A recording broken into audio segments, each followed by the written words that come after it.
ನೋಡಿ ರೈತರೆ, ನಮ್ಮದು ಜೋಳ ಸಿಕ್ಕಾಪಟ್ಟೆ ಬೆಳೆದ್ಬಿಟ್ಟಿತ್ತು ಮತ್ತು ಜಾಸ್ತಿ ಆಗಿತ್ತು. ಅದರಿಂದ ನಾನು ಸೈಲೇಜ್ ಮಾಡೋಕ್ಕೆ ಅಂತ ಒಂದು ವ್ಯವಸ್ಥಿತವಾಗಿ ಹುಲ್ಲ ಜೋಳ ಕುಯ್ಕೊಂಡು ಮನೆಗೆ ತಗೊಂಡೋಗಿ ಅದನ್ನ ಮಿಷಿನಲ್ಲಿ ಕತ್ತರಿಸಿ ಸೈಲೇಜ್ ಮಾಡೋ ವಿಧಾನನ ಇವತ್ತು ನಾನು ನಿಮಗೆ ವಿವರವಾಗಿ ತಿಳಿಸ್ತೀನಿ.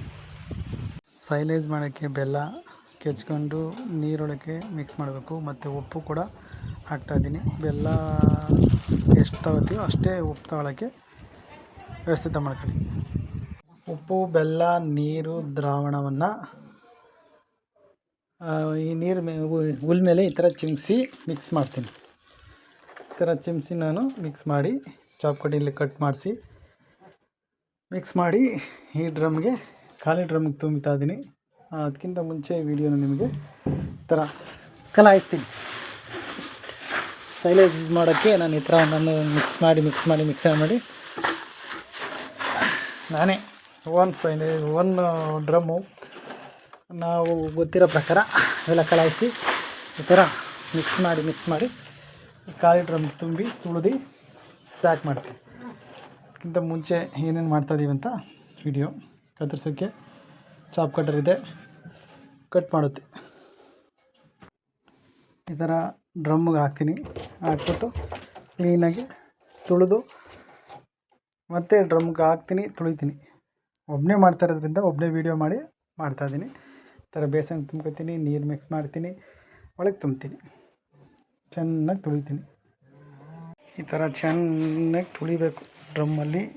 ಇದನ್ನ ಮಿಕ್ಸ್ ಮಾಡಿರೋದನ್ನ ಬೆಲ್ಲದ ನೀರದು ಮಿಕ್ಸ್ ಮಾಡಿ ಚಾಪರ್ ಕಟ್ಟಲ್ಲಿ ಕಟ್ ಮಾಡಿ ಹಿಂಗೆ ಚೆನ್ನಾಗೆ ತುಳಿಬೇಕು. ಚೆನ್ನಾಗಿ ಡ್ರಮ್ ಒಳಗೆ ಹಾಕಿ ತುಳಿದು ಏರ್ ಇರಬಾರ್ದು, ಯಾವುದೂ ಏರ್ ಔಟ್ ಆಗಬೇಕೆಲ್ಲ ಕ್ಲೀನಾಗಿ. ಒಂದು ಕಡೆಯಿಂದ ತುಳ್ಕೊಂಡು ನಾನು ಒಬ್ಬನೇ ಮಾಡ್ತಾ ಇರೋದ್ರಿಂದ ವೀಡಿಯೋ ಮಾಡಿ ಅಪ್ಲೋಡ್ ಮಾಡ್ತಾಯಿದ್ದೀನಿ. ಚೆನ್ನಾಗಿ ತುಳಿದು ಪ್ಯಾಕ್ ಮಾಡಬೇಕು. ಈ ಥರ ಪ್ಯಾಕ್ ಮಾಡಿ ಮತ್ತು ಇನ್ನೊಂದು ಚೀಲನ ಕವರ್ ಮಾಡಿ ಅದ್ರ ಮೇಲೆ ಈ ಥರ ಟೇಪ್ ಹಾಕಿ ಕ್ಲೀನಾಗಿ ಮುಚ್ಚಿದ್ರೆ ಸುಮಾರು 50ರಿಂದ 60 ದಿನ ನಮಗೆ ಆದಮೇಲೂ ಬಳಸ್ಬೋದು. ಸುಮಾರು 35-40 ದಿನ ಆದಮೇಲೆ ತುಂಬ ಉತ್ತಮವಾದ ಪೌಷ್ಟಿಕವಾದ ಒಂದು ಸೈಲೇಜ್ ರೆಡಿ ಆಗುತ್ತೆ.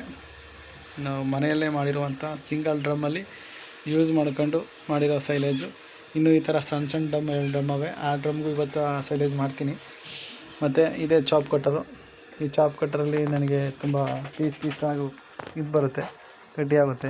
ಎಕ್ಸ್ಟ್ರಾರ್ಡಿನರಿ, ತುಂಬ ವರ್ಕ್ ಆಗ್ತದೆ ಇದು. ನಾನಿಲ್ಲೇ ದುರ್ಗ ಕೃಷಿ ಇಲಾಖೆಯಿಂದ